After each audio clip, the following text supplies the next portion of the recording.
কুল্লু নাফসিন জায়গাতুল মউত, প্রত্যেক প্রাণী মৃত্যুর স্বাদ গ্রহণ করবে। মানে প্রত্যেক প্রাণী মরতে হবে।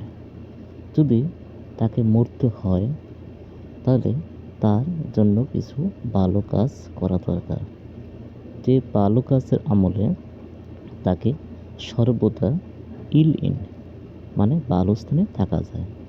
যদি সে মন্দ কাজ করে তাহলে তাকে থাকতে হবে ছিচ্ছিনে, যেখানে মন্দ কাজের আবাসস্থল হলো ছিচ্ছিন বা অন্ধকার জায়গা।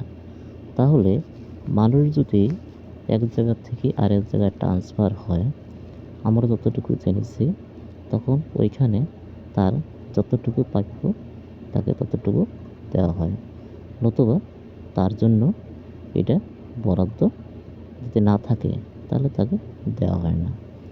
তাই মূলত মানুষের যে আমলনামা, যে কাজের যে লিস্ট, ওই কাজটা যদি সুন্দর করে করা হয় বা ভালোভাবে করা হয় বা আদর্শভাবে করা হয়, ন্যায় নীতির মাধ্যমে করা হয়, হ্যাঁ, তাহলে তার ফল ভালো হবে।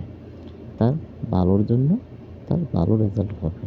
মানুষ যখন ন্যায় প্রকৃতি থেকে, ন্যায় নিষ্ঠা থেকে অনেক দূরে সরে যায়, তখন তার প্রতিফল খারাপ হবে। এর জন্য তার ফল খারাপের মধ্যে থাকবে।